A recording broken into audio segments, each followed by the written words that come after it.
Hello everyone, my name is Sebastian Cotofana. I would like to welcome you also to this interesting webinar with my wonderful co-speaker, Dr.Tatjana Pavicic. She's from Germany.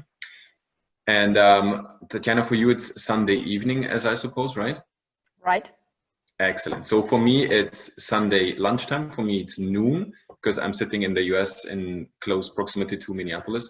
And together we will go with you through this webinar. We're going to show you a little bit of anatomy. I mean, you're all experts. You don't need to know this anatomy, but it's just a refresher on how you can best appreciate the respective anatomy. And after we have, I have a little bit of introductory talk, then Tatjana's going to tell you her clinical pearls. And after that, we will have a Q&A segment, which will be moderated by our organizers here.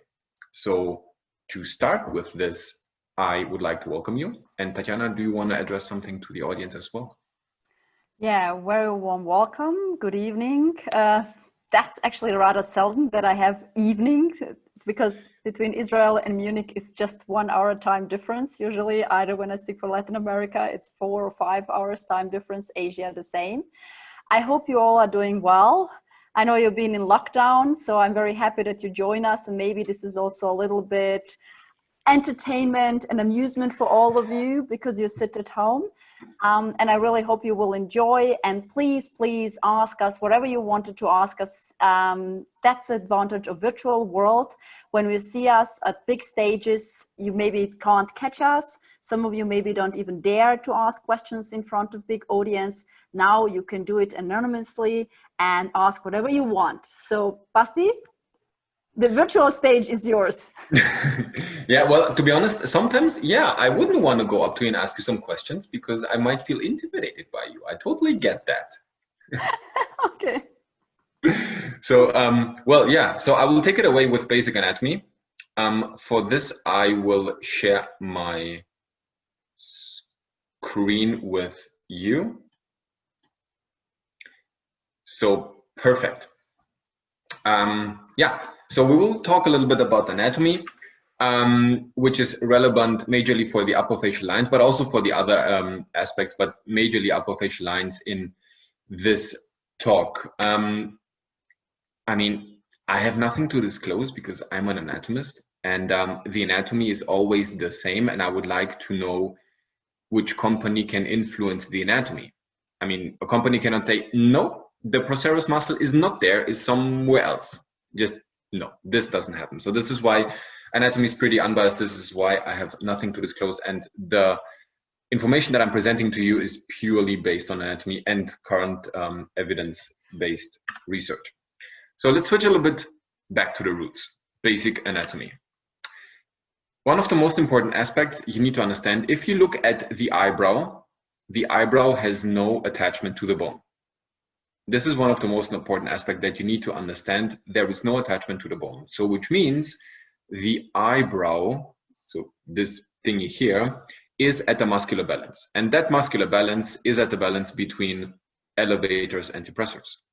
And to understand how to position this and how to play with these muscles, you understand who's an elevator and who's a depressor. Elevator, of course, frontalis muscle, which also has no true bony attachment in the forehead, because the attachment of the frontalis muscle of the bone is here at the superior nuchal line on the occiput. And then we have depressors, of which you know them very well, like procerus, corrugator, and orbicularis. All of these are depressors which are able to move the eyebrow down. Now, the crux with all of that, there are actually two problems with this. The muscles cause wrinkles when they contract. I think that's basic thing, but that means if you target the wrinkles, which is the topic of neuromodulator treatment, you will also affect the general function of that muscle.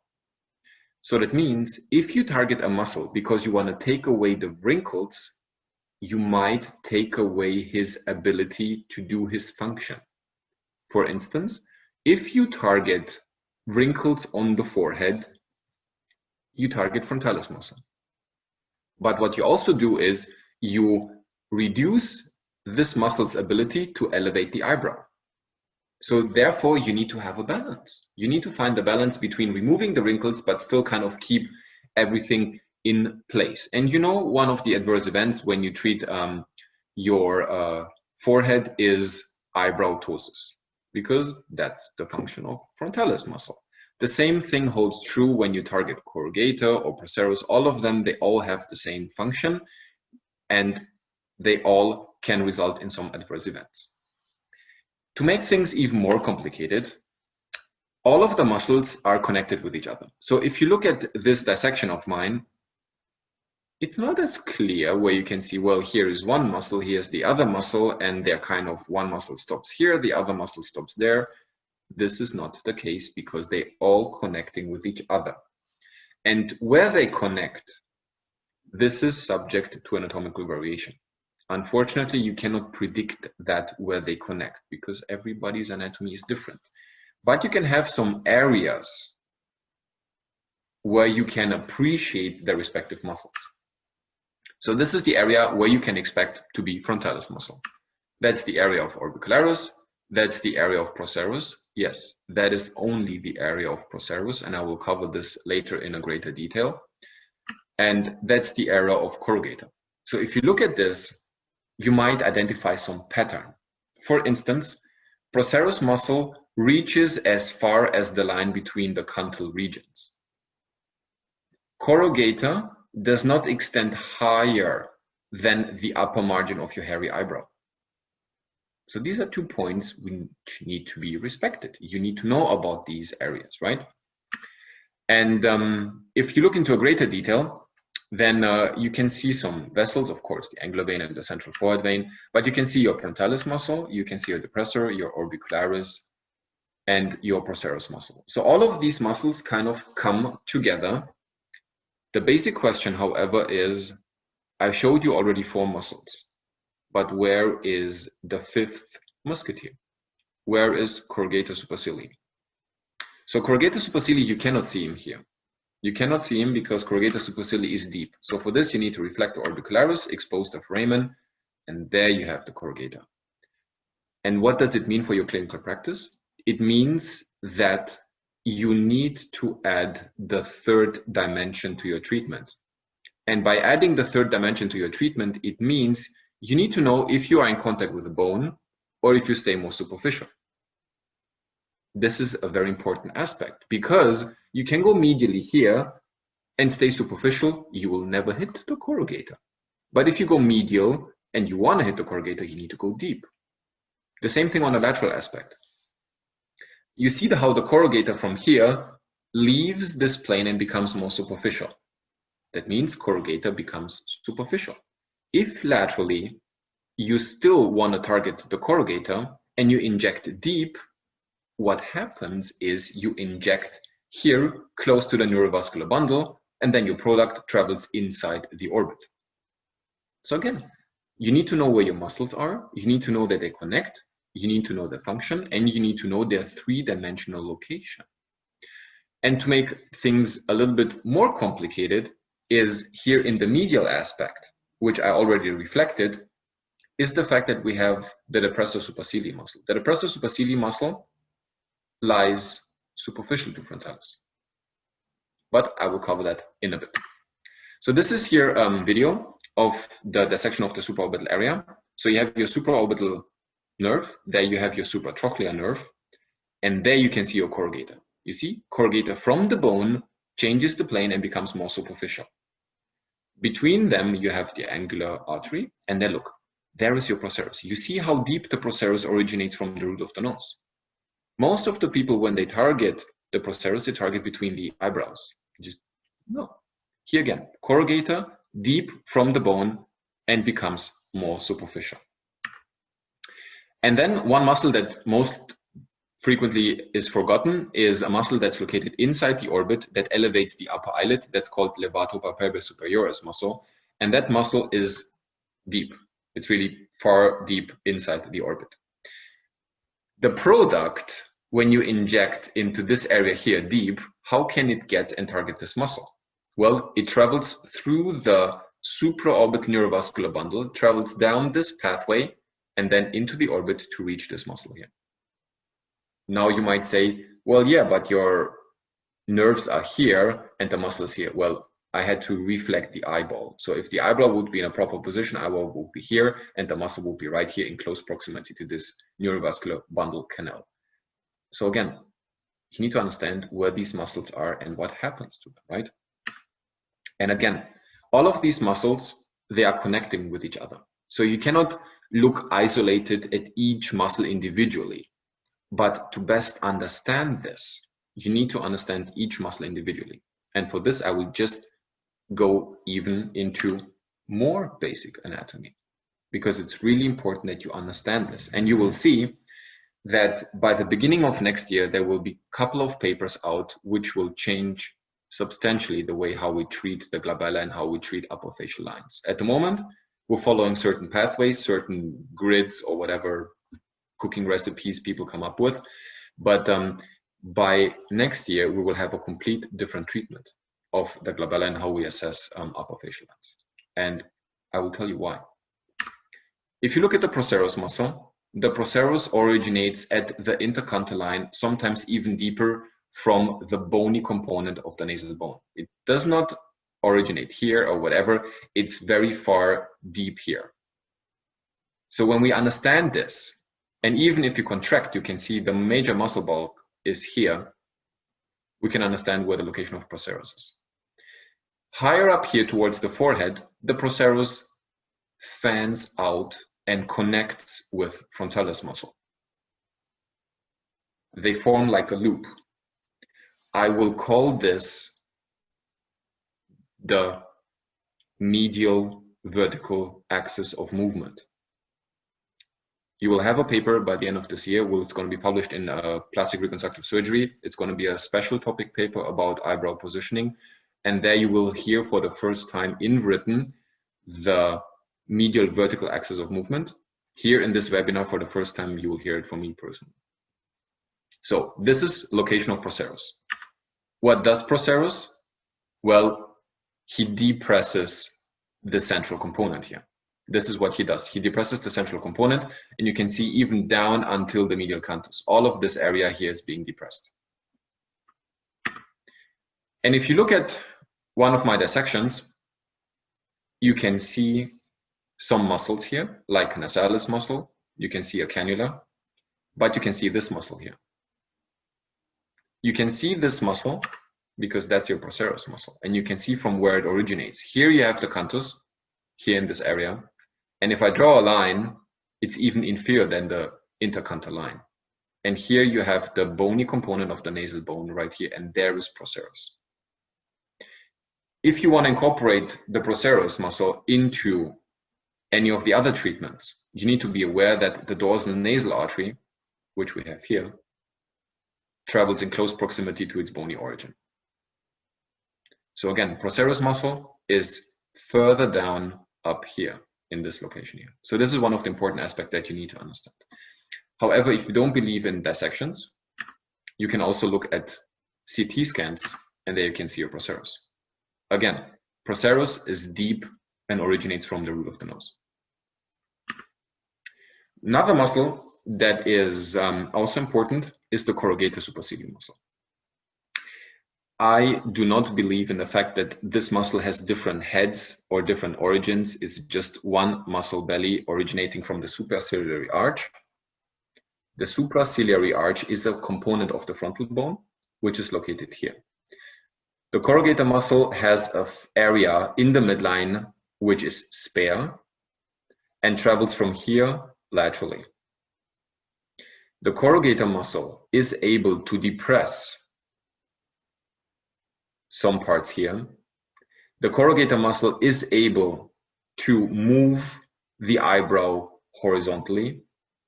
This is why the corrugator muscle is a component of the horizontal axis of movement.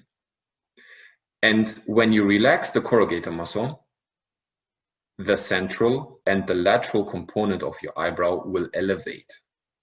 Why will they elevate? Because this is where your corrugator muscle inserts. So when you relax this muscle, this point here moves here. This is why a lot of studies have shown that when you relax the corrugator, the central and the lateral part of your eyebrow elevates. To understand this action, you need to understand the pathway of the corrugator muscle. And sometimes when someone looks angry, like my model here, you can see these wrinkles here. You can see these wrinkles, some wrinkles, and then you have here a deep depression. This deep depression here originates because this is where the corrugator muscle inserts into the skin. He goes into the skin and he pulls down the skin. This is why you have a deep depression here. The wrinkles that you see here medially to that depression, these wrinkles are caused by orbicularis oculi muscle. And because this is together, they form the horizontal axis of movement. This is how it looks like when you have corrugator. It looks very similar to the picture, to the 3D picture that I showed you from before from the procerus. Why do they look very similar? Well, ask someone to contract his procerus only without co-activating his corrugator. It does not work. How can you activate both muscles? You ask someone to look angry because it's a facial expression. So when you ask someone to look angry, you contract, of course, both muscles at the same time. This is why they look very similar. But there's still a slight difference because procerus and corrugator have different bony origin and different axes of movement. I think you understood that so far. And again, in my dissections, where is the location of the corrugator? Because we already talked about that this muscle here is our procerus. Where is the corrugator? Well, the corrugator is down here. There is the corrugator. At the level of the eyebrows, to be precise, at the inferior margin of the eyebrow, not in the midline, deep here, deep to procerus as it moves medially. You remember deep? This is what I showed you in the video. It's a deep muscle here. So if you want to target this one, you need to go deep. This is how it looks like in a CT scan. You have this area here, and this is your corrugator muscle.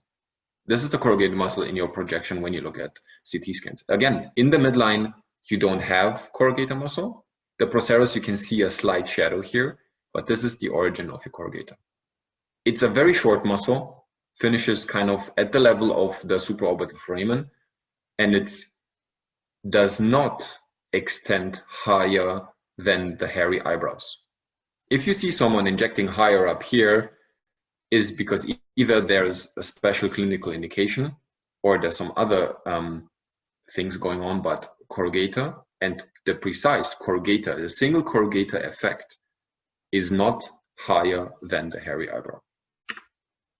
This is how you can see here again, corrugator is right there. You can appreciate the corrugator again. And then of course we have this other muscle which we call frontalis muscle. Yes, of course. Frontalis muscle sometimes can look like this, sometimes can have different shapes. What changes mostly is the presence of these aponeuroses. Here in my model, I was drawing the aponeuroses just a little bit because this is where he has his aponeuroses. Normally, sometimes the aponeuroses can go down all the way, and then you have wavy lines, which we will cover in a bit. But just look at this. This is the location of frontalis muscle. Frontalis muscle connects here with the procerus muscle, and I finished frontalis muscle here, but in some patients, frontalis muscle goes all the way down here. Why? Because he connects with procerus.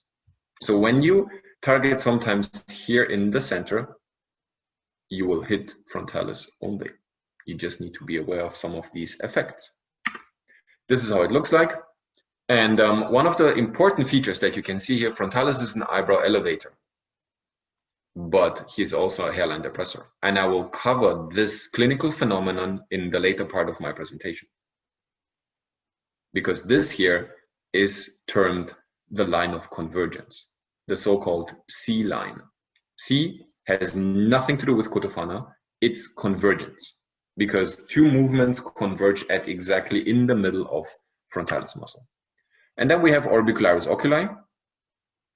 It's a circular muscle, but the orbicularis oculi has a medial component here, which I was drawing slightly more red. I think you can appreciate that here. And this component of orbicularis oculi is called the depressor supercilii muscle. What is also important, frontalis muscle connects laterally here directly with orbicularis. So they have even a functional angle. Frontalis goes right here into this area. Frontalis goes right here into this area.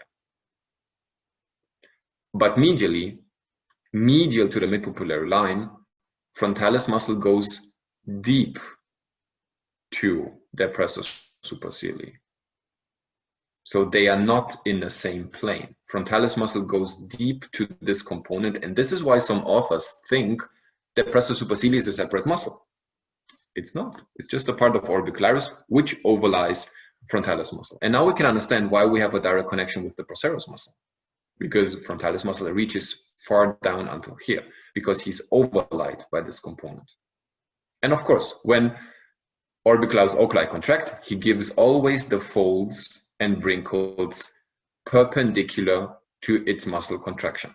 So we know that this is a circular muscle, and when they contract, they form exactly perpendicular to the muscle contraction, this radial lines, which we know as lateral canthal lines. And this is how it looks like when we have this typical smile, which we term Duchenne smile, because we have involvement of orbicularis oculi. We can see exactly these types of movements, which we can address with neuromodulators. So this was basic anatomy that I consider that should be known by every injector. However, this is not just basic anatomy. We need to focus also on functional anatomy. And for functional anatomy, I would like to discuss two papers with you that we published recently. One is understanding the shape of forehead lines. And in this paper, what we did is we investigated the difference between these lines, the straight horizontal forehead lines, and the wavy horizontal forehead lines. I know there are multiple different types of lines, but all of these lines can be explained by the three axes of movement that I introduced to you. The medial vertical axis of movement, the lateral vertical axis of movement, and the horizontal axis of movement. These three axes of movement can explain every potential wrinkle that we have, and they should be, well, they will be introduced soon into the literature, and you get a teaser of that in this webinar.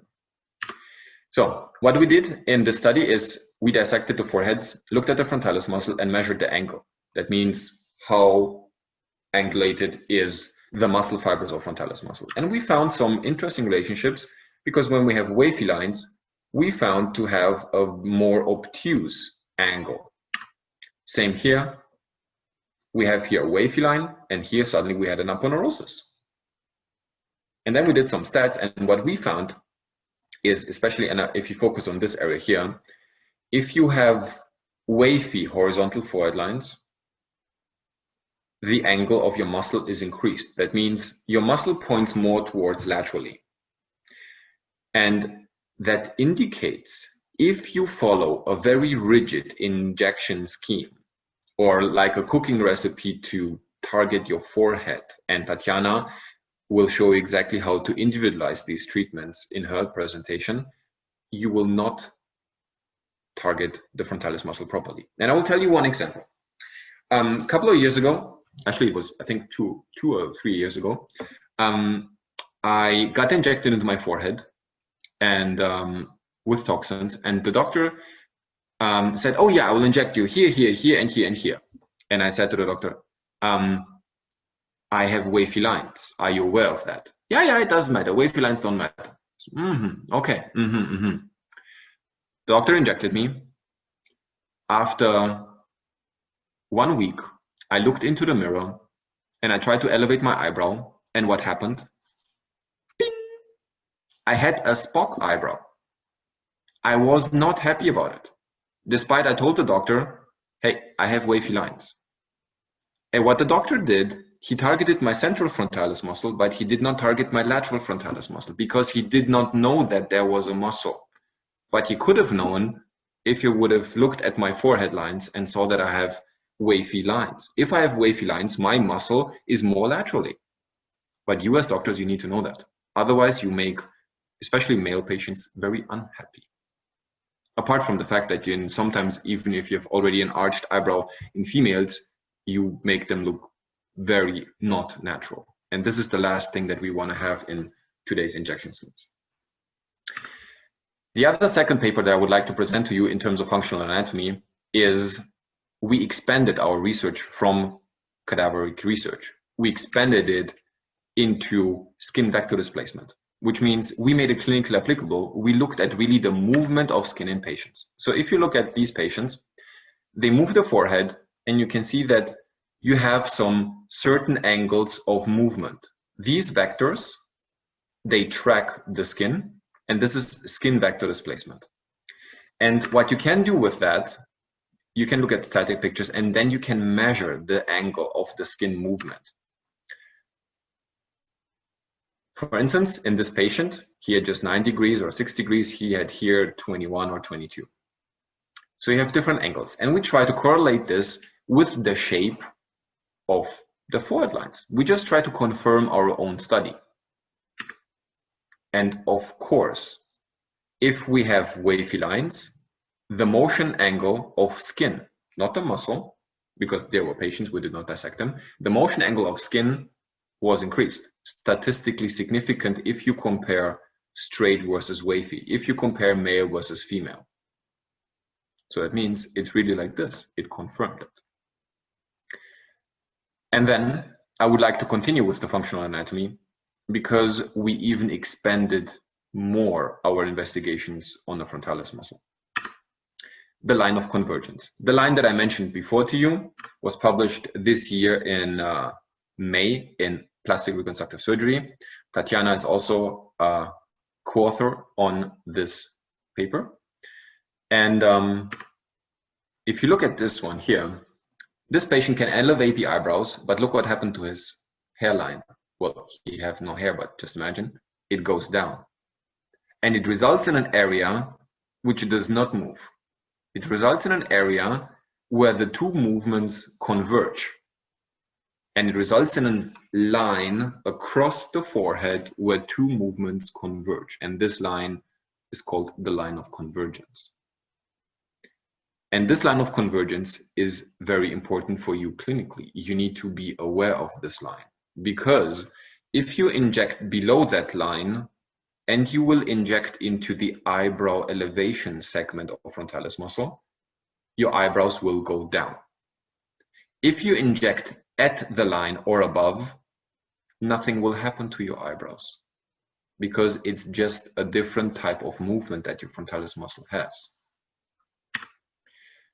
Everybody has this. Male Caucasians, you can see the line of convergence here. Female African Americans, line of convergence also present. Male Asians, you also do have a line of convergence. So everybody has it, every race has it. So where is the line of convergence? At a relaxed forehead, it's around 60% of your forehead length. So you measure distance between upper margin of your eyebrows and hairline and you take 60%. Then you find your line of convergence and then you know exactly where you can place risk-free your neuromodulators without having the risk of dropping the eyebrow. If you do not have a hairline, like in the first patient in the video, you just take the second wrinkle counting from the top that is continuous. So this here would be my first wrinkle that is continuous, but I won't take that one. I will take the second wrinkle. And that is where my line of convergence is. In terms of what does it mean clinically, because this patient here still has some wrinkles below the line of convergence. How we do that? Well, we will just inject superficially, because there will be soon a study out, and this study will show that the effectiveness of your neuromodulator treatment and how much you paralyze the frontalis muscle is highly depending on the depth of your injection. If you go deep in contact with the bone and you hear the click, then you have greater effectiveness of your treatment. If you stay subdermally, which is a little bit more painful for the patient, you can see the blobs on the surface. If you stay subdermally, the effectiveness is reduced, but you can target these wrinkles here,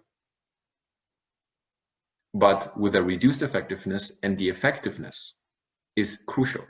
If you remember at the beginning of my talk, I told you that there is a two-sided sword. One side is I get rid of the wrinkles, but I lose my function of the muscle. So for the lower frontalis, for my eyebrow elevation segment of frontalis muscle, if I get rid of the wrinkles and I get rid of the function, my eyebrows will go down. So you want to have a balance between these two things. And the balance and the compromise for this, you're getting rid of the wrinkles, but you still keep the function, is to inject superficially or to inject a reduced dosage. So this is very important for you to understand, and how anatomy can guide you, and how anatomy can really be a good guidance if you apply it very well. And if you still want to measure where your C-line is, in terms of where is the C-line, what can be done with the C-line, well, these are measurements in millimeters, starting from the upper margin of your eyebrows. So in Caucasians, it would be 37 millimeters. So from here, 37 millimeters, and somehow here, and then you find your C-line, and you know exactly then how to target and how to best measure this. But this shows you that anatomy can guide your treatments, and it's important for you to really know anatomy. I know sometimes it's just boring. Sometimes people just talk about, yeah, frontalis muscle, elevator, depressor, balance, blah, blah, blah, blah, blah. No, it's not. It's much more complicated. It's much more complicated. And if you understand this anatomy, and my co-host here, Dr. Pavicic, she knows this anatomy very, very well. And she learns exactly and works with all of these things that I just explained to you, not because she's a co-author on all of these papers and she contributes significantly to all of them. No, not because of that. Because she did it from years ago in her clinical practice. And now with my research, when I'm coming in, I'm kind of confirming what she already did over long years. And also it might be also confirmatory what you already did in your clinical practice before you hear this talk. Of course, because you know of this and it works very well. But now you might better understand why, and you can expand on that. For instance, one possible expansion of this research study is, can you increase the length of your forehead by injecting above the C-line? Normally, and according to research, it should be possible. Has this clinical study has ever been done so far? No, has not. So you see, there's still a bunch of possibilities for future research projects. And I know Tatjana is already keen on working with you on this one. And you will see, it's just how to best utilize the applied anatomy. But how to best utilize this? Tatjana will be the better person to answer these questions in detail and show you how she beautifully treats her patients. And with this, I would like to thank you very much for your attention. And I would like to invite now Tatjana onto the virtual stage. Thank you very much, Sebastian. Yeah, like Sebastian said, the muscles influence each other and there is no clear separation line between each other, but they interfere with each other. This is how the anatomy and the clinic interfere with each other. Yeah. And the best way that you can improve your knowledge, even after so many years using botulinum toxin, is a deeper understanding of anatomy. Because to be honest, I have my PhD actually in anatomy, and already back then in the early 2000s when I was at the university, I always thought, anatomy? What should be new about the anatomy? There have been cadavers and preparations and everything else for hundreds of years. Latest in the modern times since Renaissance. However, there is always something new, like it is always something new in our patients. And like maybe for you are some new products that you get on the market. And though we think every botulinum toxin is the same, it might be that you learn something new about that new product and it has certain advantages. And therefore, I'm going to show you something that you probably know, and one of my favorite topics, the individualized approach. Very frequently when we are teaching together, and some of your colleagues had a pleasure to join Sebastian and me in my clinic in Munich, and I hope all of these travel restrictions are going to be over very soon so that you can visit me in Munich.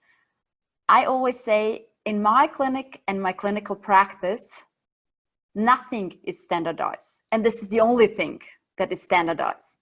Everything is based on individualized anatomy, individualized wishes, and individualized approach. Because even the hyperactivity of the muscle is not the same in each and every patient. Probably what is most common for all of our patients is that they wanted to keep natural appearance. Still, sometimes you have these older patients who said, I want this frozen, that we know today it doesn't really, is not a modern art of treating the patients. So the title is also has another thing, one and only pure botulinum toxin type A, XEOMIN, that is also sometimes called incobotulinum toxin, and sometimes you will hear me speaking about Bokutur. And I want to explain you a little bit, where does this come from?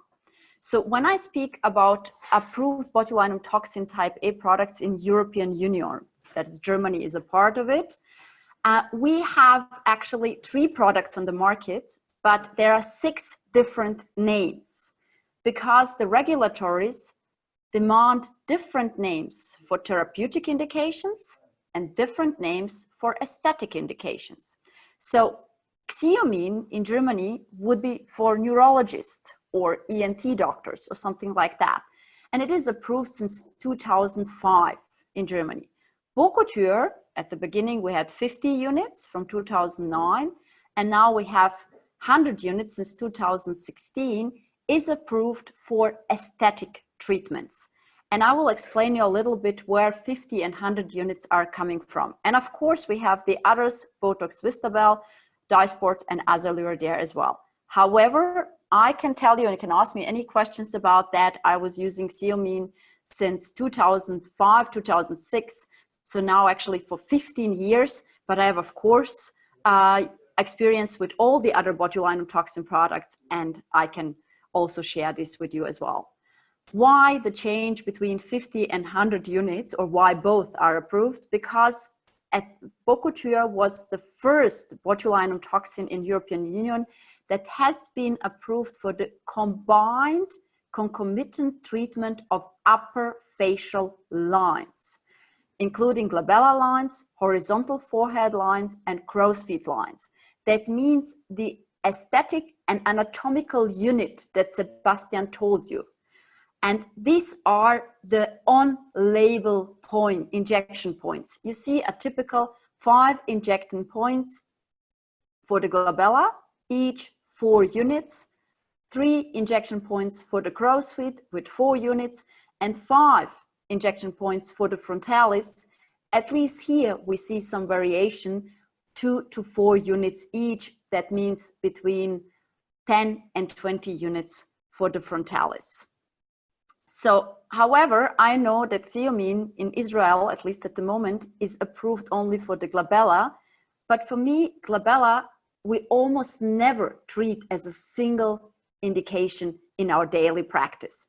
Upper facial lines are probably the most frequent indications that we have, because this is one anatomical unit, and we can't treat one muscle without changing the function and the position of the brow influenced by these other muscles.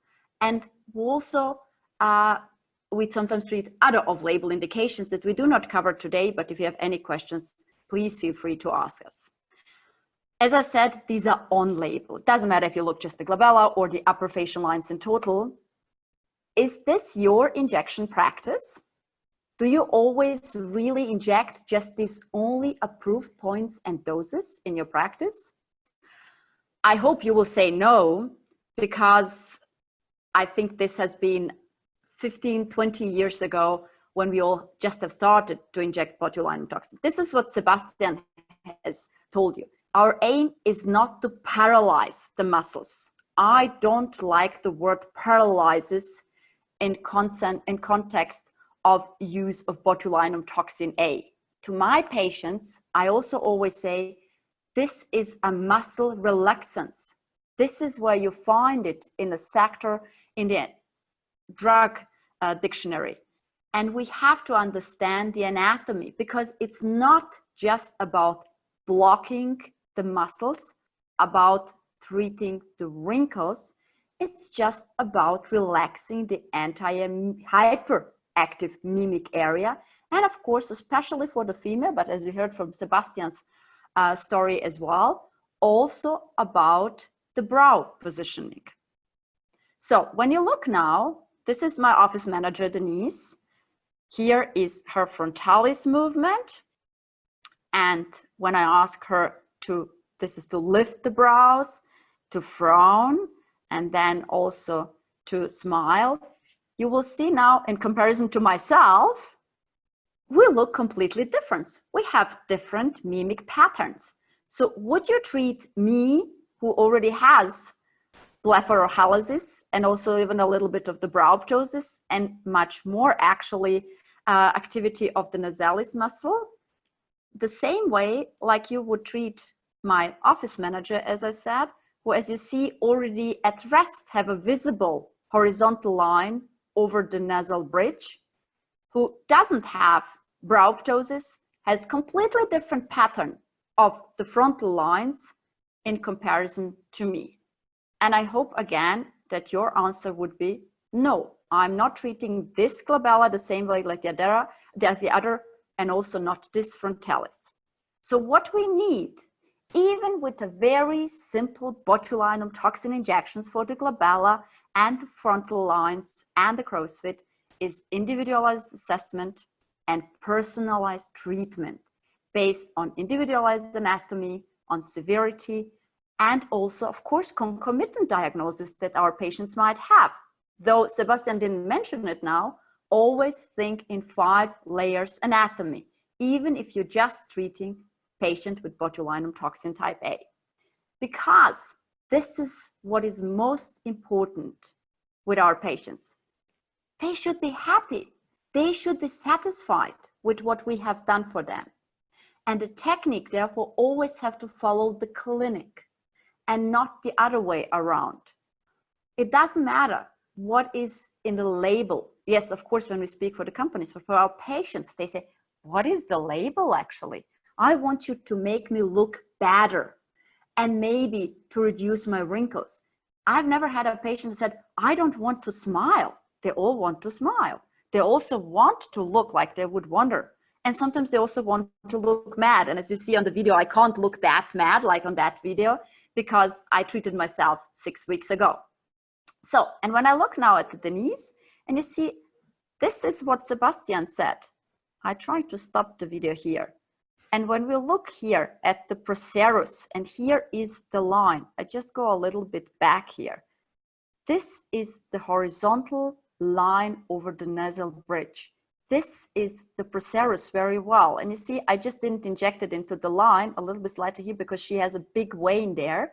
And this is also what we have to check. It's not just about the anatomy, because also our patients do not want to have hematoma or something like that. And if I continue with the video, that would be my injection point for the procerus. This would be the corrugator origin. And I also treat in her the nasalis because it contributes to the bunny lines, and the lateral corrugator. And you see actually very nicely, this looks, I call it always a corrugator dimpling or corrugator comma, because it has this curvy appearance. And this is where it's the end, the insertion of the corrugator. She is very young, but in some patient, and I will explain you a little bit later, this might go even up to here. So how I'm going to inject her, as Sebastian actually has explained, and you see, I don't really inject into the white points always. Here, I'm injecting into the barrels, in this case, were 5 units, because one between 15 and 10 is 5 units. In this case, I injected 4 deep, but to go back, so deep injection. What Sebastian said, where is the origin of the corrugator? It's deep. The insertion is a dermal insertion. And you see also the angle of the syringe is much more oblique. The needle is not completely in the skin, in the muscle. It is not touching the bone. Whereas here, injecting deep, I'm going almost touching the bone. I don't like to scrape on the bone, but almost touching on the bone.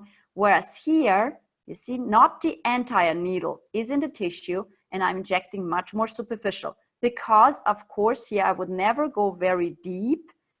I would be very close to the supraorbital foramen, and I might have diffusion into the levator palpebral that might result in a real ptosis. We will speak later about more frequent ptosis, the pseudoptosis. So I remember the old times when we have been told you have to inject 1 centimeter above the bony margin. 1 centimeter above the bony margin would be here. So in my case, now remember what Sebastian said, corrugator is never above the hairy brow. So I would be sharp in the frontalis, and I would be sharp in the part of the frontalis that is actually responsible to lift my brows. Why we have been said? Because at the beginning, everybody was afraid there is a diffusion. If I stay closer to the superior orbital rim, if I inject, like you have seen in my previous patient, in the brow, I will have a diffusion. With XEOMIN, that is a smallest molecule that we speak a little bit later, we see that we have a different diffusion profiles of different botulinum toxin types A. This is an old study from Professor Kasher from Hamburg, published in Archives of Dermatologic Research in 2011. And we see here Botox, XEOMIN, they have about the same anhydrotic halo that in both cases is smaller than an anhydrotic halo for a Dysport with a conversion ratio of 1 to 2.5.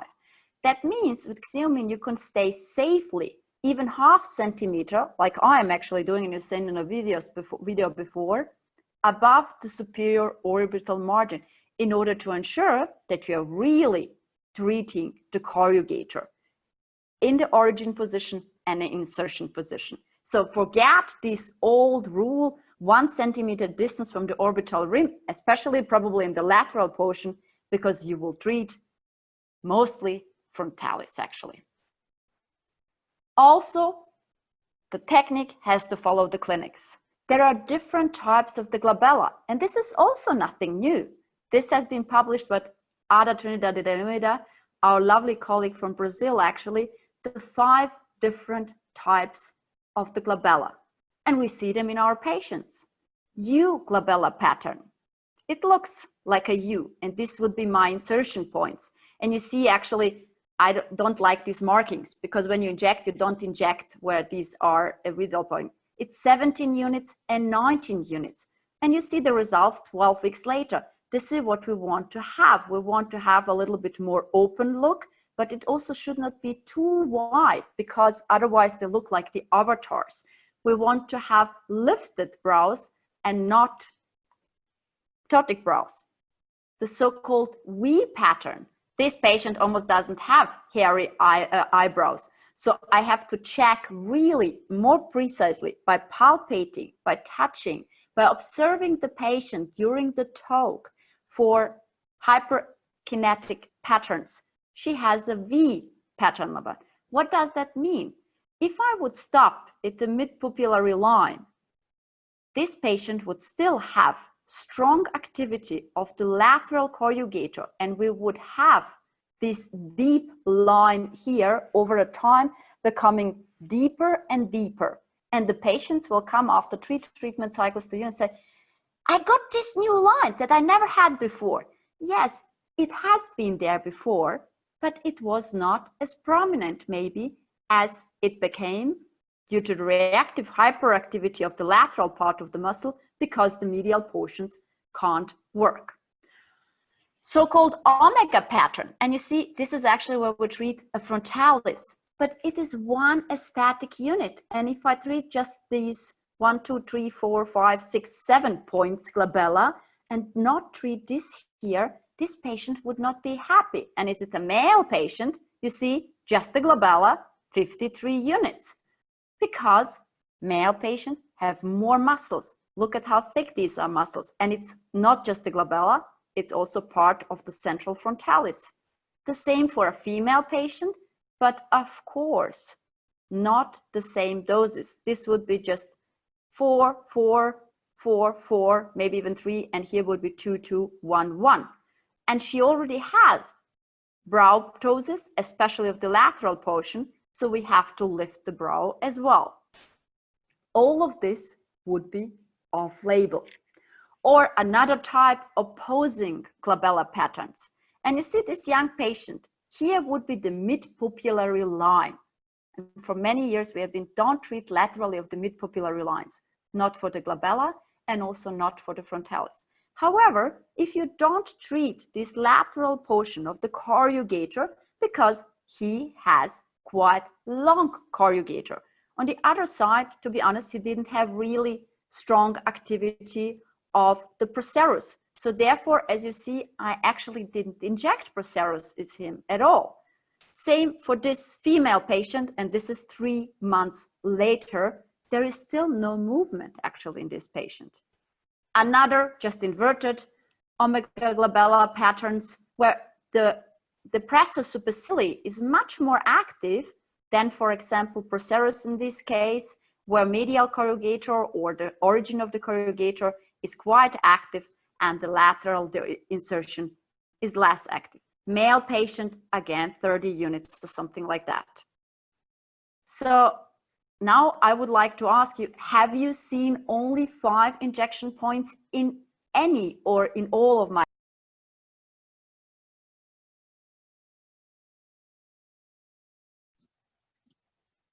Tati, you're on mute. Somehow you're on mute.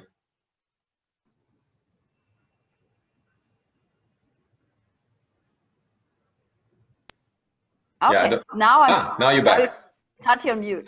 Somehow you got on mute. I don't know how. This usually doesn't happen with me. Yeah, you know, sometimes here in the US, we wish we could do that to some of the presenters. Okay. And also what is very important, all of my injection points, you've seen there is no standard injection point. It's just, where is the muscle? I palpate, I check how thick is the muscle mass determines how many units I need, and also how many points I need. If I have a longer corrugator, I might inject in 3 injection points in the corrugator. If I have a very short one, I sometimes use even just 1 because lateral action is not very strong, like in my case. Sometimes I inject different on left and right side. And the doses might also be different from left and right side. So let's look at the crow's feet. Do you see 4 points, 3 injection points here? No. And I don't like using 4, 4, because in many of the patients, if you use the distal point with 4 units, they will have some infraorbital edema. And this is very important when we treat the crow's feet, to check the skin quality, not just the muscles, but also the skin quality of the especially infraorbital area. Sometimes patients come in the afternoon, everything is fine, but you have to ask them, do you have morning edema? Do you have sometimes, you know, just like some edema below your eyes when you wake up? Then you have to be very careful with both of these points.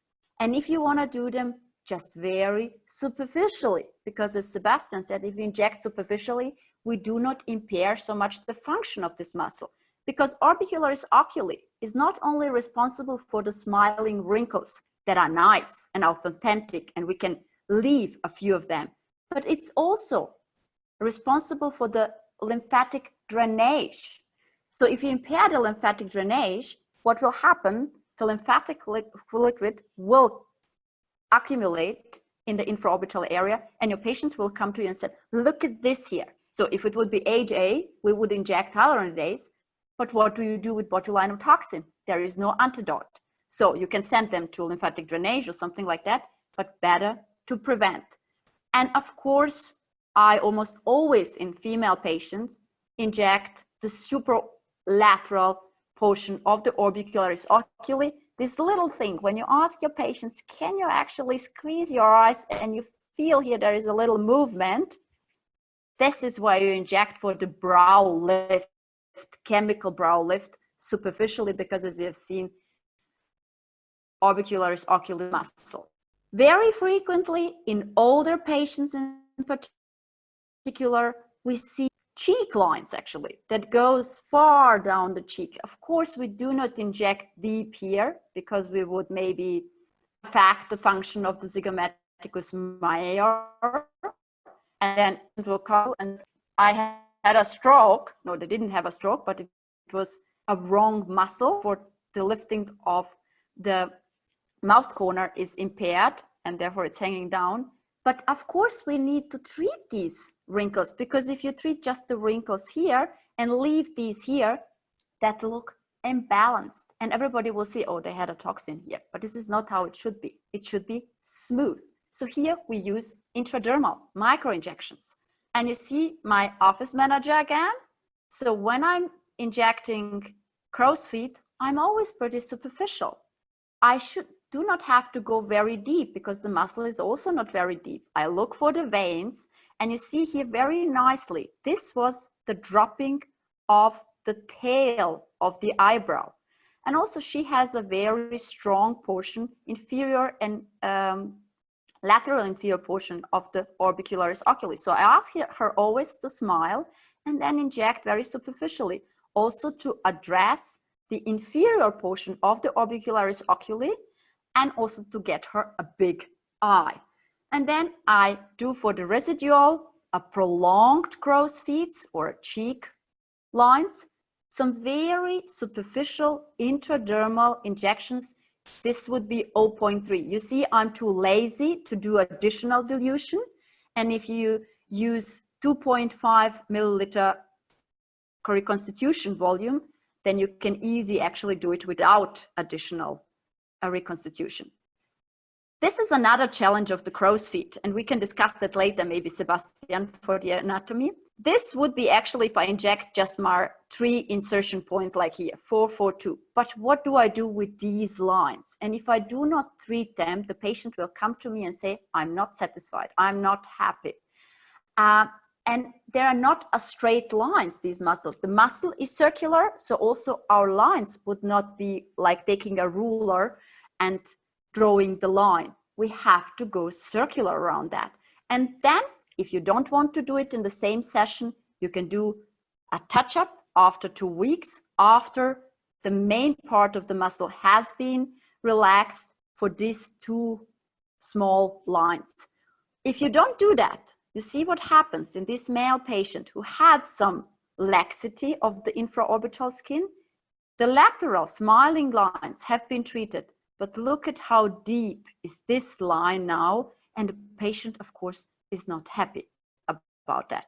So even for crow's feet, 3 injection points, like in the on-label?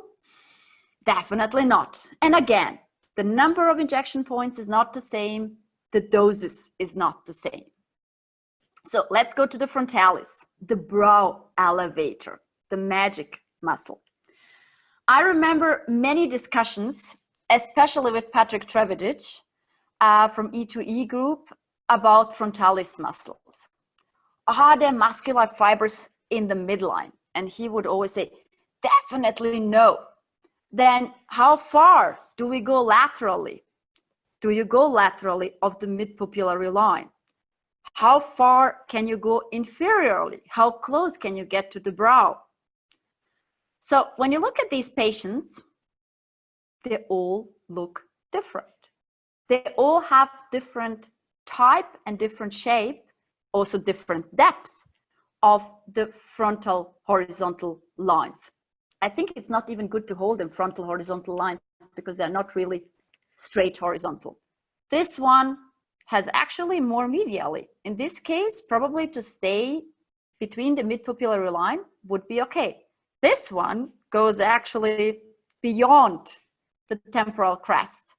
But in all 4 patients, there are more horizontal lines.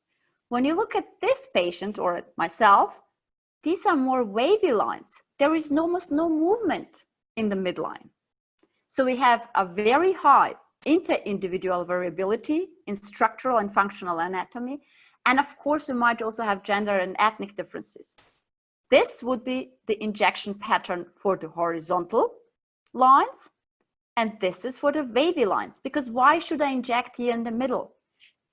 I would probably just make my medial brow dropping down because nothing moves. If you have old patients, the frontalis is anyway so thin. The older the patients get, the thinner the muscle is. So this is actually more the skin than the muscle. So would I inject 20 units in any of these 2 patients? She already has quite severe asymmetry and she has apoptosis. No, in this case, I choose only 7 units. And you see, these 7 units are in the upper 40% of the forehead and 2 micro injections in the inferior portion, in the 60% of the forehead below C-line. And I inject them intradermally, like a micro injections. And as you see at the post picture, the lines are gone, but she doesn't have a brow ptosis. And also the little superficial lines just directly above the brow are gone, but again, without brow ptosis. And if you have a patient like this, and believe me, she came to my office and I said, you have a quite asymmetrical brows. She said to me, really? And I thought, okay, do you ever look in the mirror actually? Because this is a quite severe asymmetry. I'm also not going to inject 5 points with the same number of units. Here, I would rather try to lift the brow and of course inject less in the frontalis than on her other side in order to achieve as much as possible the symmetry of the brow, because I also don't want to drop this brow too much because the patient will look tired. And as you see, I'm a very cheap patient. I don't need so many units for my frontalis. In the upper 40%, 2 units each. Meanwhile, I do even less. This is 5 years old picture or something like that. The older we get, less units we need, and I still can lift my brow. So 5 points, forehead, almost never actually. And in all patients can be 5, 3, 10, or how many injection points, doesn't matter. So what I can tell you as a take-home message for the frontalis, forget all the rules. Really, all rules, they do not actually represent the functional anatomy. They do not represent the findings in our patients that we see in daily practice. For example, don't treat lateral of the mid-papillary line. Yeah, what is about all of these wrinkles? Or what is about male patients? Don't treat the median portion as there is no muscle, but only aponeurosis. In some patients, there are muscle fibers. Sebastian has shown you clearly on the cadaver, and you see it also in our patients. Consult and inform properly. And what is important for the forehead? You've seen 7 units, 9 units. Forget the 6 months longevity. I anyway don't know where this comes from because biochemically, no botulinum toxin lasts for 6 months, and our neurologist colleagues know that even much better. But obviously it's illustrates, social media or whatever. Forehead, 6 months longevity means actually in female patient, the first 2 months brow ptosis, and then 4 months no brow ptosis. So maybe you might have muscle relaxation for 6 months, but aesthetic improvements is only there for 4 months. So therefore, really don't promise that your patients. I rather say my patients, you know, this might last 6 months, but jump in between and we do a little bit on your forehead before you have a brow ptosis. Patients will be happy and thankful.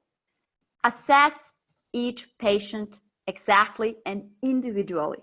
Diagnosis is what doctors made before they treat patients. And forget 4 or 5 points. This is probably the most common side effect of using botulinum toxin for the forehead lines. The eyebrow ptosis with pseudoliptosis. So what happened in this case is that either the patient has been injected too low, so too close to the brows, or with too many units. What happened? The brows have dropped down. But in this patient, you see actually brephaloharesis. These eyelids are covering the eyelashes. So even if I impair just a little bit, it will drop down. And then they are in the lower 60%. So it will definitely drop down. In female patient, less is more. And you see again, 10 units in total, 8 for the superior 40% and 2 microinjections. This will never last 6 months. But anything more would cause a brow ptosis. And you can always do a touch-up. And this is the old rule that I have told you. We have been always said, don't booster with botulinum toxin because you might have secondary neutralizing antibodies due to immune boostering. With XEOMIN, you can easily and safely do a touch-up after 2 weeks, after 4 weeks, or after 6 weeks. And this has been also shown, and there are evidence-based data for this. The pure botulinum toxin, that is XEOMIN, and this is not an aesthetic study. This is a neurologic study, therapeutic study, when you see that the patients have been treated with a very high dose, 259 plus minus 159 units. In an injection series, actually 14.3 plus minus 2.9. That means 15, 16 times. This is how frequently they have been injected. And therapeutic patients, they have to be injected much more frequently than our patients. That means in an interval of about 70 days. These are about 9 weeks actually. And there hasn't been a single case of secondarily neutralizing antibodies or any other adverse event. Even with that short timeline of injections, with that high dose of injections, with so many injection sessions. So, and this also has been confirmed for aesthetic patients. This is published by Bertolciani in 2013 in Derm Surgery. Patients that had 8 injection cycles with Bocoture, because he's based in Germany like me, so XEOMIN, and you see there was no tachyphylaxis. So it was not that the toxin always lasted shorter and shorter and shorter. It was the opposite. The intervals between the injections became actually longer, and also the response rate was higher from each to the next injection cycle. And why is that the case? And today probably everybody speaks about immunology and vaccination and everything else. It's much easier to understand. So if you look at the molecular structure, and this is a very simple drawing about the neurotoxin, botulinum toxin type A, the one that would be uptaken with the food. This all is not a neurotoxin. These are a complexing proteins. So when we remove all of that, this is what you need for the action at the neuromuscular end plate. And this is what you have in XEOMIN. It's just the heavy and the light chain, as you see here. All the other proteins, hemagglutinins, non-hemagglutinins, are removed before you get the vial to inject your patients. And you see it here. It has a higher specific neurotoxin potency because you inject only pure and active proteins that you need for the action at the neuromuscular end plate.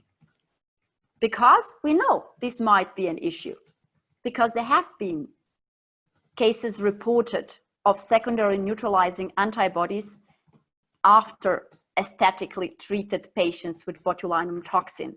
And it was not always possible to say how many sessions, 2, 3 or less. What we know, and this is when you speak with immunologists, the more dirty, the more protein in it is, or some adjuvants like flagellin or something like that, the easier is to get immune response.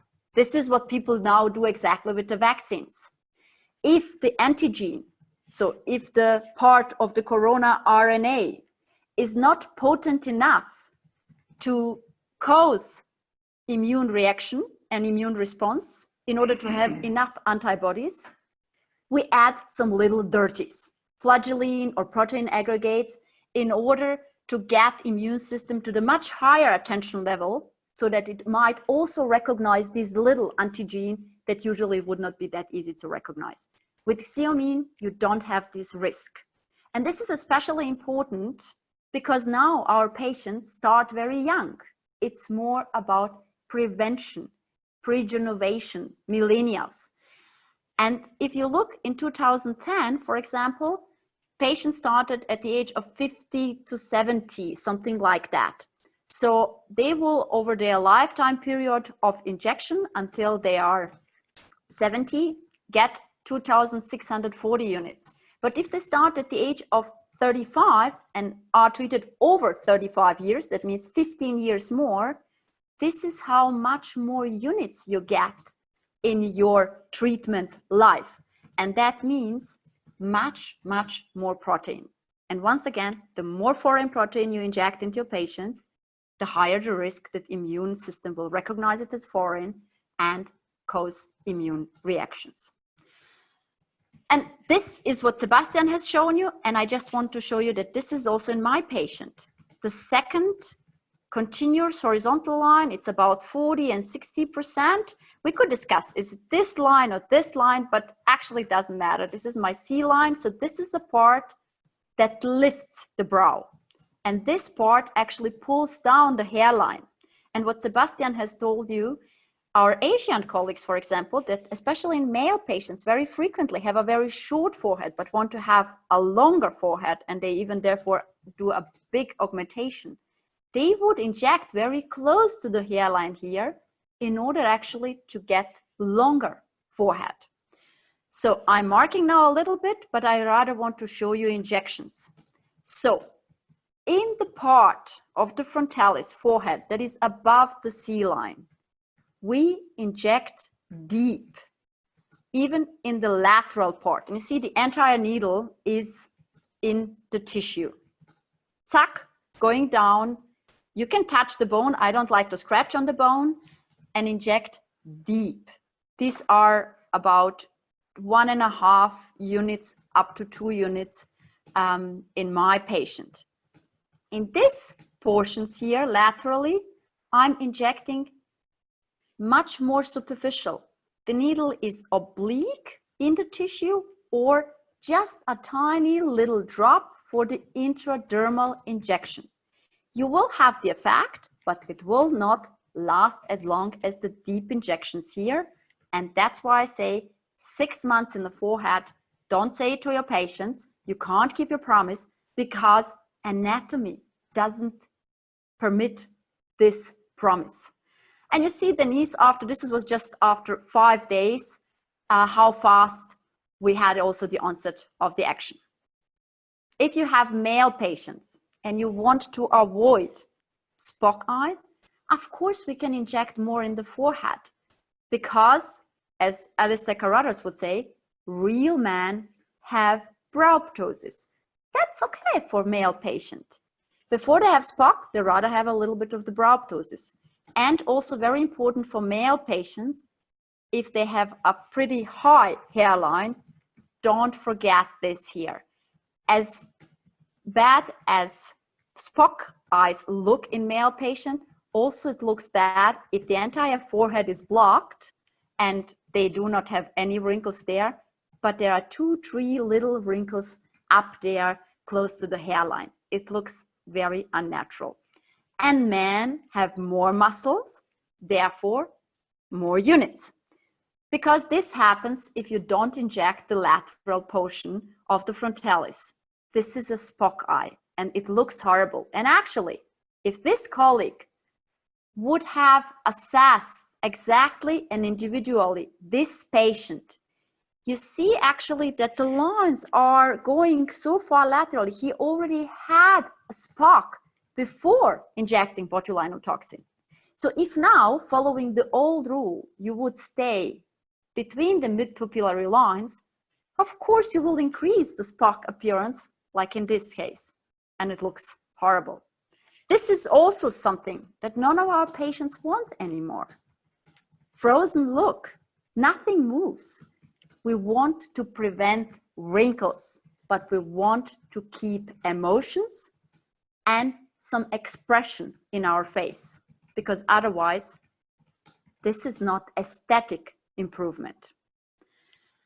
So how to achieve that all? Careful assessment of each patient, individual anatomy, function and movement, mass of muscles, not only forehead, glabella, everything else, and always look in the context of the whole upper face. It's all about balance. It's not about not having a few wrinkles when we smile. It's not about not being able to lift the brow and still maybe have a little bit of wrinkles. This is all natural. This is all nice. And it's all much better than if patient comes to you after 2 weeks and you have a brow ptosis. Because what would you do? How can you correct that? Wait? Never good to say that to the patient because they are less patient than we are. If they have edema below the eyes, 3 months lymphatic drainage, patient will not be happy. And also, even if it's just a toxin patient, think about 5 layers anatomy. Yes, these are mimic changes, but even if patients comes to you because of the horizontal forehead lines, 1, 2, 3, their primary problem is something else. It is volume loss here. It might be photoaging related changes like blepharohalasis, skin laxity, elastosis, or something like that. So you have to make a proper diagnosis and then choose the proper tool that you want to treat your patient. So in this patient, I would not start with the botulinum toxin for the frontalis. I would first do some brow lifting with microfocused ultrasounds, with lasers, with radio frequency, whatever you prefer. This patient, even if she doesn't have mimic lines, she would not benefit from botulinum toxin treatment. She needs volume replacement. So I would use fillers first. So think always about exact individual assessment, but also about MMI TP, multi-layer, multi-model, individualized treatment plan that is always based on the anatomy. So we need combinations. Look at this patient, very deep horizontal forehead lines, but already a little bit slight brow ptosis. So what I have done, I've combined, not in the same session, but a few weeks apart, microfocused ultrasound with visualization to lift the brow and a little bit of XEOMIN for the upper facial lines. But then I see here still her brow is dropping down. There is no projection because she has atrophy of the temples. So 1 ml, in this case was bilateral volume, but volumizing AJ in subdermal injection technique with the cannula because it gives me more lift, but this is another topic of Sebastian and me. And then she also missed some volume for the forehead because this deep line here will never be able to correct only with botulinum toxin because there is a volume loss. Another diagnosis there is the atrophy of the deep compartments. So I have to add a volume because how I explain it to my patients, if you have a cigarette paper, it's very thin, but it's already wrinkled, it's crinkled. This is like the thin skin here without deep tissue support. If you have thick printing paper, you need certain force in order to make a fold, and you have to fold it a few times in order to make a deep crease.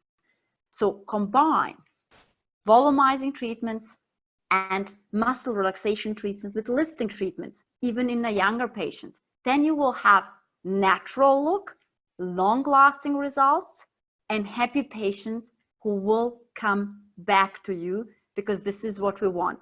And I just wanted to finish that, you see, we have a very, very famous new face of XEOMIN, Gwyneth Paltrow. She's speaking about the pure beauty, about the GP, and that you don't need anything else what is unnecessary. You can find this video in YouTube, actually, the Purified. And after my 15 years of experience with XEOMIN, I've actually put this together as 6 Ps by TP, not GP. I'm not Gwyneth Paltrow, but TP, Tatjana Pavicic, so 7th P. Purity, potency, power, practicability, predictability, and most important above all, patient-centric individualized approach. Because only happy patients come back and we live with, from, and for our patients. Thank you very much. Amazing. Tati, that was a firework of clinical expertise here that the audience was able to see. And I'm very impressed. It's fabulous. And you know what I like about this is the fact that I mean, it just applied anatomy to some extent. It's individualized applied anatomy with the best tools that we have possible. I think that's just amazing, and I think the audience really appreciate this. And the combination between how anatomy can work and how anatomy can guide clinical practice and how they all work together. And in this term, I would like to ask our moderator to open the discussion segment. Diana, there you are. Yeah, hello. I'm here. Yeah. Hello. Wonderful. It was wonderful. Very, very interesting. Thank you both. Yes, if someone have question and would like to ask our doctors, is the time. But right now I can see there is no answer, no question in our chat. We have some questions in chat, actually, or did we answer all of them? I think we. I mean, I answered 2 already while you were giving your presentation. Yeah. Yes. And then I've seen this other comment from Dr. Yuko Eli. Honestly, I don't know what to say in response to that. It's kind of like I wouldn't term that comment inappropriate, but I would let Tatjana handle with this. Botulism is of course serious disease, but we are speaking about the drug here. And what I can actually just say about XEOMIN, why did the nature make botulinum toxin, natural one, like that? The normal toxin, the poison, is taken with the food. It has been described by Kerner in Tübingen, in Germany, first time actually, because people eat sausages. And that why it has to be uptaken by the intestine. And in order to be protected against the gastric acid, it has certain proteins.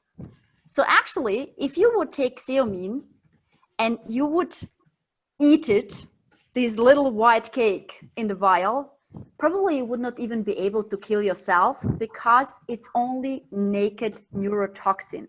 And that probably the amount would not be sufficient enough to even take someone, to kill someone, because there is not enough protein to protect it. So if you look at even from that perspective, this is the safest toxin. Okay. A little excursus about that. Amazing. So there's another question, and the question is, what is the maximum dosage for glabella and frontalis? It depends on your patient. As you have seen, some male patient, glabella, easy 50 units. Frontalis, if it's a male patient, I didn't really count in that male patient, but I think I had about 20, 25 units or something like that. I don't think there is a maximum dose from the safety perspective. Actually, I know there is a study going on in the US, even with 100 units just for the glabella. And the preliminary data shows there are no safety aspects, even if you inject 100 units just in the glabella. Okay, that sounds good. Then we had another question which I answered previously already. So, yeah. I don't know, maybe it was, I don't know why this question came up both again. And a lot of people are saying thank you. Yes, thank you for attending this. Amazing. Thank you for taking away our messages and our key informations for you, especially from the anatomic side and also from the clinical pearl side, which you have heard with the 7 P's, which is amazing. There is a question about microdosing. Yeah, I mentioned that actually I normally do not additionally dilute. I would say it's also about the syringe that you use, about your original reconstitution volume, and it's about your experience. If you're very careful and very precocious, then just do additional dilution. A little drop makes less difference than if you have a normal concentration. I'm too lazy for that.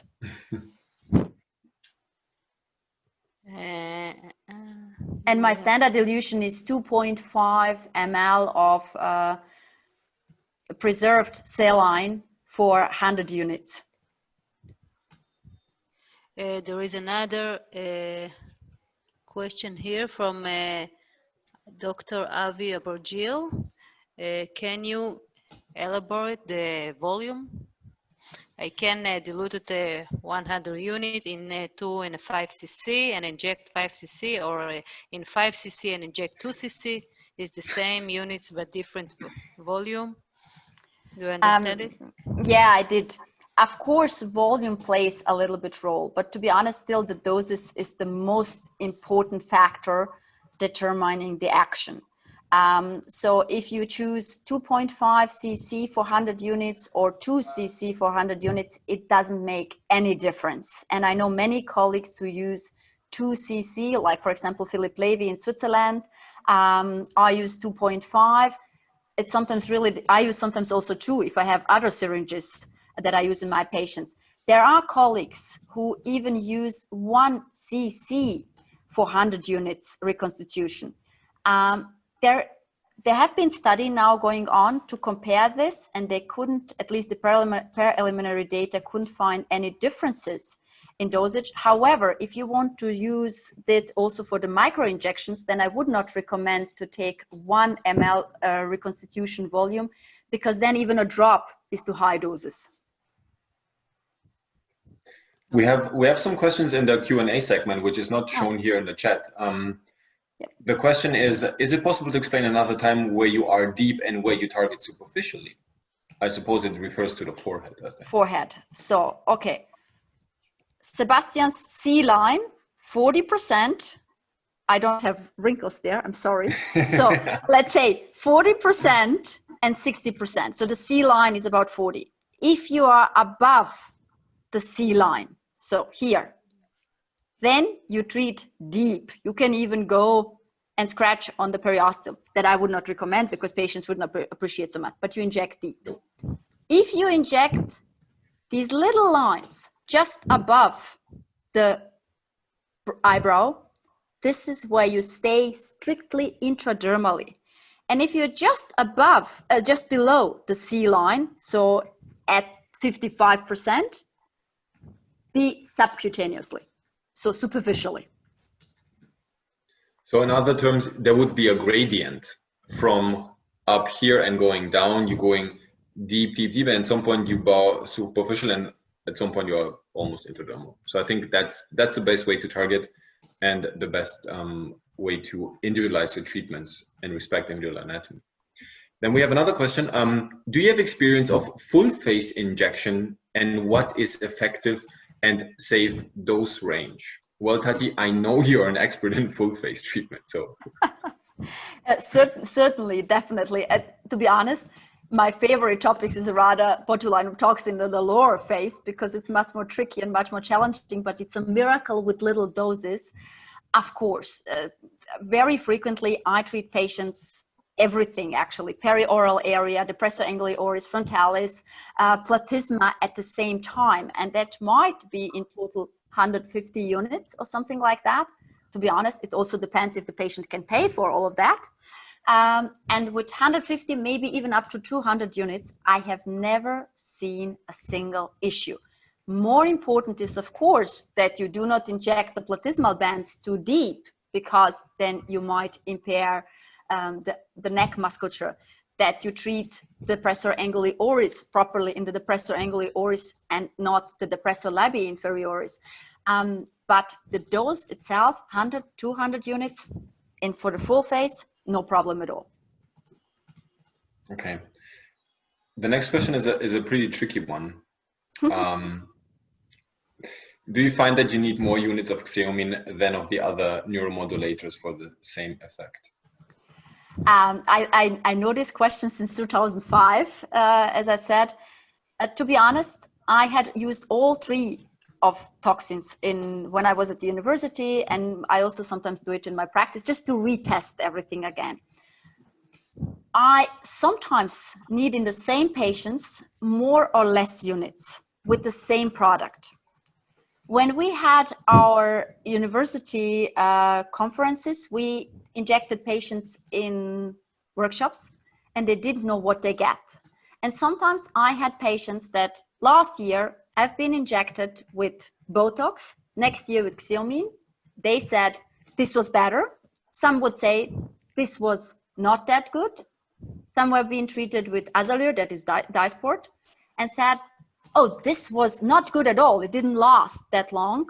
Next year, they would say, another patient would say, this is what you actually have to be careful when you are switching patients. So if they have been on Dysport to XEOMIN, it's a little bit different.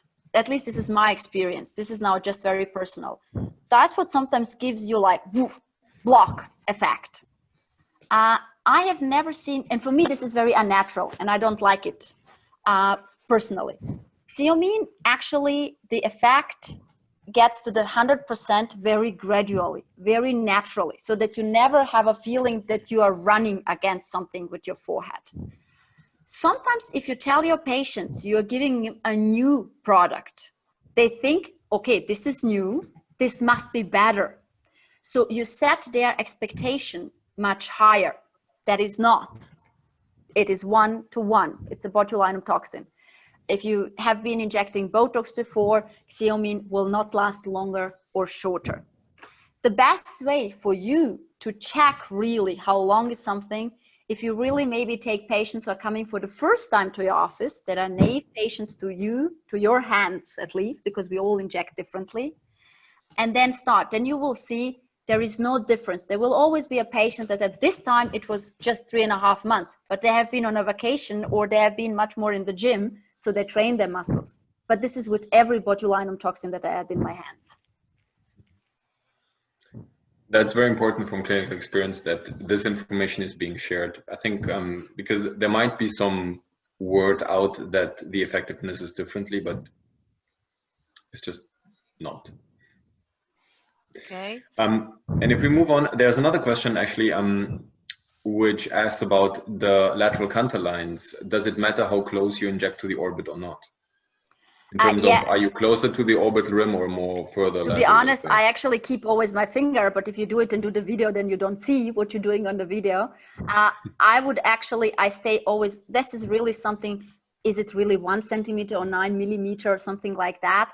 And I don't inject in this way, but I very frequently inject in this way. I don't think it makes a big difference as long as you're in a proper layer.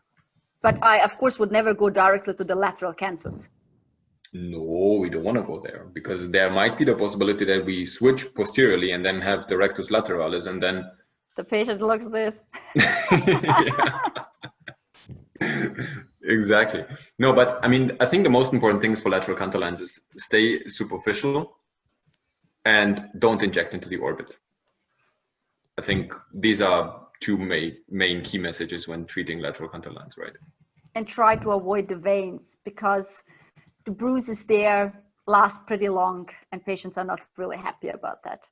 That's true. That's true, actually, yeah. And the thing is, I mean, if you have a bruise here, everybody can see it. You cannot cover it. Not even with the mask now. No, not even with a mask. I mean, unless you have a huge glasses that cover this area, I mean, then it might be possible. Otherwise, yeah, it's very tricky. So just taking care of that. And there was this other question. Hi, do you inject frontalis and glabella when there is a strong nasofrontal line? Nasofrontal, they mean this here? Yeah, I think they mean the horizontal glabella line. I think that is the case. Yeah, I mean. Yeah, I mean, as I have shown in the video from the knees that I injected. Yes, I do it, because this is also actually, this is the best sign for the strong procerus, if you have this line here. So then you know that you can even go, I know some colleagues that would inject 8 units into the procerus, though I never inject that much in female patients. So I would inject frontalis if it's necessary. I don't need it actually for that, but the glabella complex definitely. And sometimes if I see the nasalis, like in my case, then I would inject nasalis as well. Okay. I think that's, and this actually fills in with another question I've seen before. Where do you inject for bunny lines? Was it bunny lines or gummy smile? Gummy smile. Gummy smile. The gummy smile. Yeah, the gummy smile is actually tricky, and I like it a lot.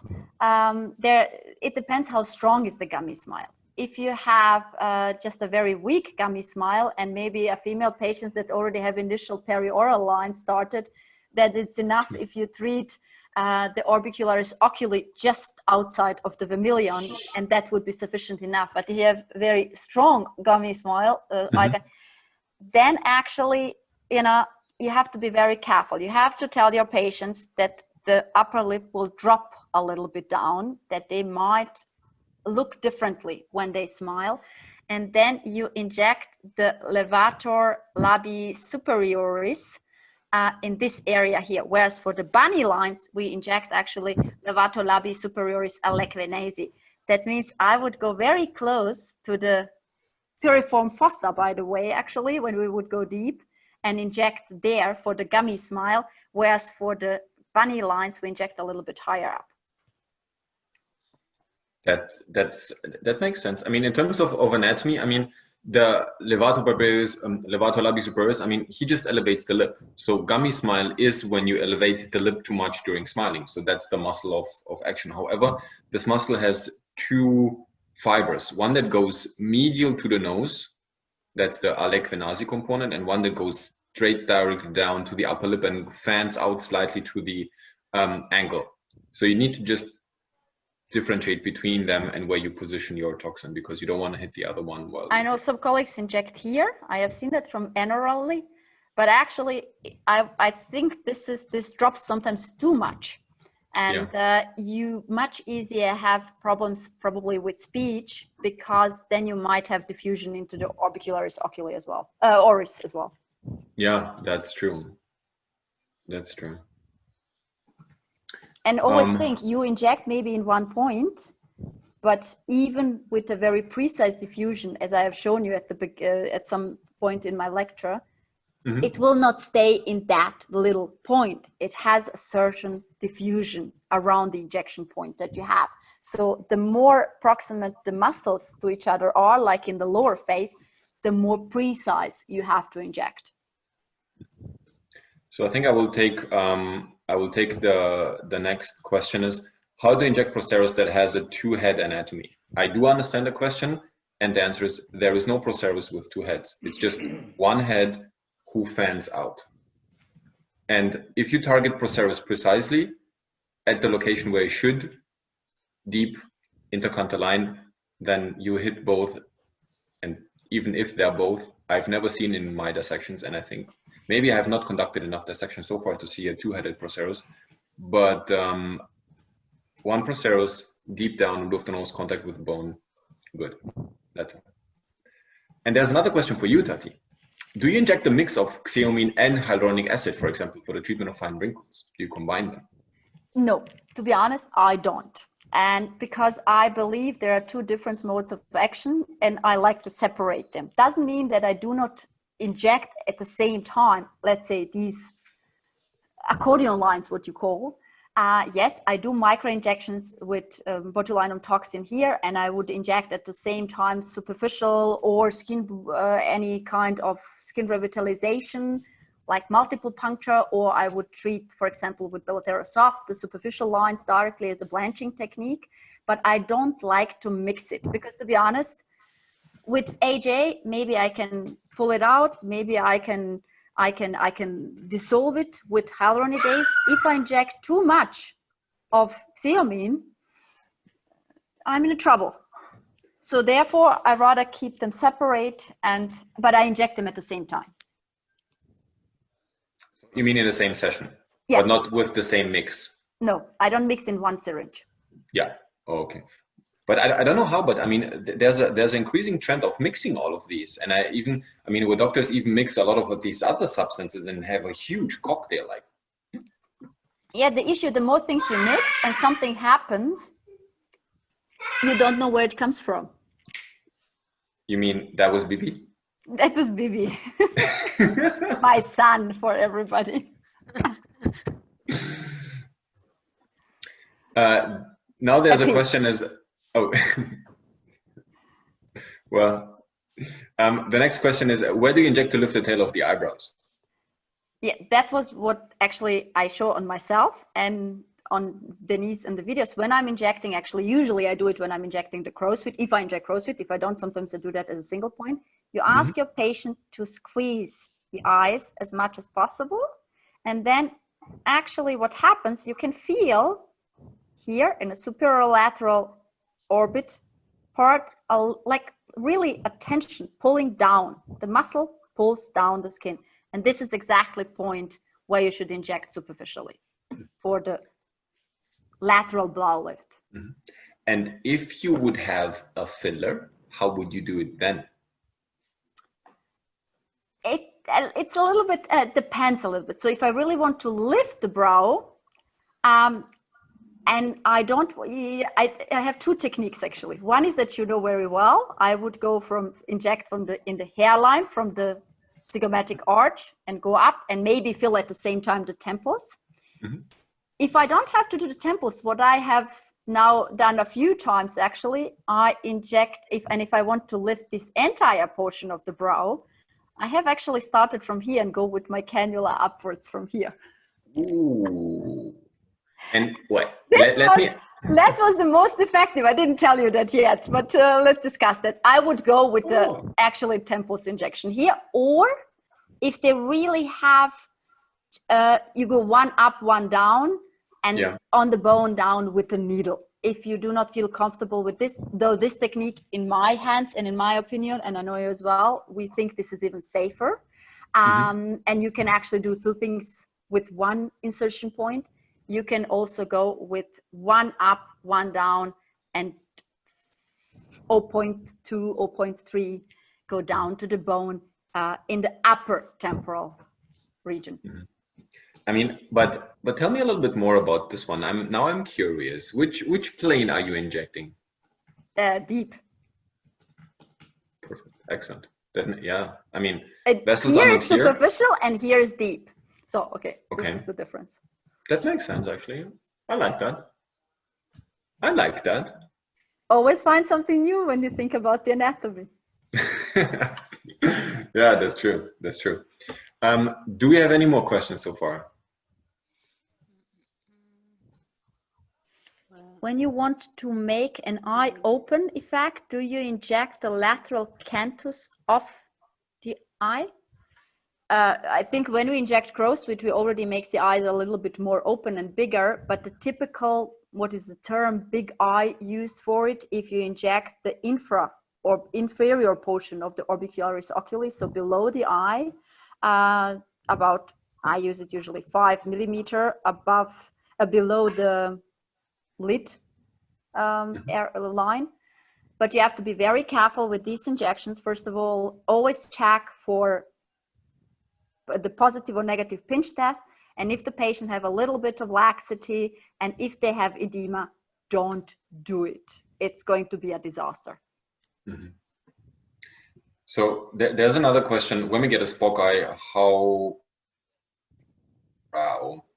where to inject? So let me, one thing is, when do we get a Spock? We do get a Spock when we target majorly the central frontalis, or we also do get a Spock when we inject our glabella too high. I know there's a couple of trends, and if you follow a lot of guidelines of some companies which tell you how to inject the glabella, most accepted procedure is the 5-point injection technique. And exactly, the 5 points one. And the Proceros injection, however, sometimes is injected at the level of the eyebrow or at the upper margin of the eyebrow. You will not get any Proceros there. You will get frontalis only. And when you have a weak central pillar of the frontalis, which means you have an aponeurosis, you have wavy lines, or you have an old patient with very thin skin in this area, and your patient has all of these areas, and especially has wavy lines, and you inject a high Proceros, you will get Spock. Because what you do here is you target central frontalis. This is one of the things that you need to be aware of. And I know a lot of colleagues worldwide, and we will hear what Tatjana will contribute to this, is the fact that a lot of people, when they have someone with wavy lines and inject high up here, they do a Spock prevention point, which is somewhere here, lateral at this area here. I don't know, Tatjana, how do you do that? I think it's always easier to correct it if the brow goes up and to get it down. I actually ask my patients to maximum lift the brows, and where you feel and see the maximum action, so it's always feel, see and touch, I use 1 unit or half unit, depends how strong is the muscle, to drop it down. What you have said, the too high, when you get the frontalis, I call it actually a reactive Spock, because what happens, you should look the distance between the head of the brow and the medial canthus. Actually, this drops down. And then you get this funny, I call it a fox brow appearance, because it has like a fox eye shape. So it looks somehow frightening, actually. And therefore, if you get a Spock, it's always easy to get it down. Just let your patient come after 1 week or something like that, and you put it down. But the problem is, if this is already dropped down and you drop this down, then the patient really has a brow ptosis. Yeah, I would agree. And there we have another, there's a question which is kind of a little bit off topic. How do you treat horizontal lines in the neck? Again, look, I don't know if you can see me. Okay, I have a good video of me. So there are patients, when they pull their platysma like this, you see that these lines actually are coming up. But here it's enough that I treat only platysma. But if you have the static horizontal lines, to be honest, use low viscoelastic HA, inject intradermally, and this is the best treatment for them. They would probably not even improve a lot, and definitely not disappear with only Bonta injections. What I do, if I see they have deep lines and they're also mimically, so they're moving when the patients activate the platysma, then I treat the platysma, and maybe I do 2-3 intradermal injections there where you see that the skin is doing a little wrinkles. You know the video of myself. Yeah. There is another question here. Do you find that you need more units of XEOMIN of another botulinum toxin to get the same effect with XEOMIN? Well, we answered that question 15 minutes ago. Okay, yeah. So... No. Sometimes you need in each and every patient a little bit more, a little bit less, from one session to another.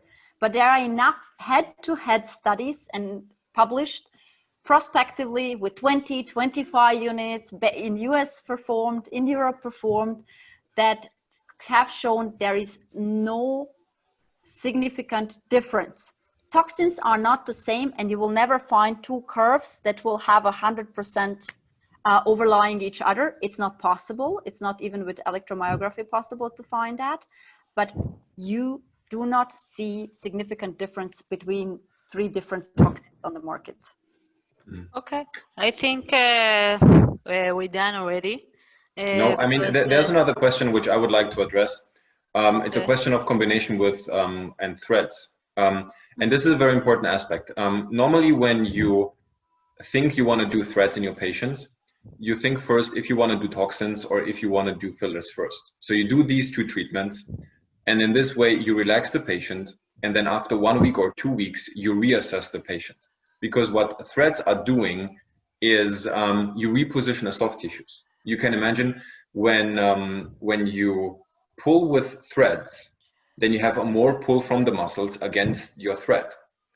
However, to best assess and best risk-free address the thread treatment, always do fillers and toxins first, especially toxins first, relax the tissue, and then you can reassess the situation, and then you can insert your threads. Don't put your threads and then think, oh yes, I will do toxin later, and then I will have bad effect. Just wait, do it the other way around, just wait, and then reassess. I think that's a very important aspect when we do this. But I would agree, I think we covered a lot of questions. Yeah, I agree too. Thank you very much.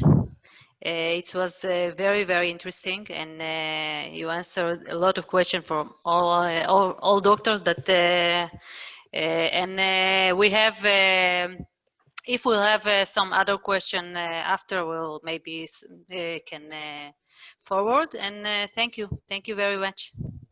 Good evening. Well, it was a pleasure sharing this experience with you. Thank you very much. And Tatjana, thank you very much for this co-hosting with me. Thank you, everybody. Have a great evening. Bye-bye. Okay. Bye-bye. Have a good one. Thank Bye-bye. you.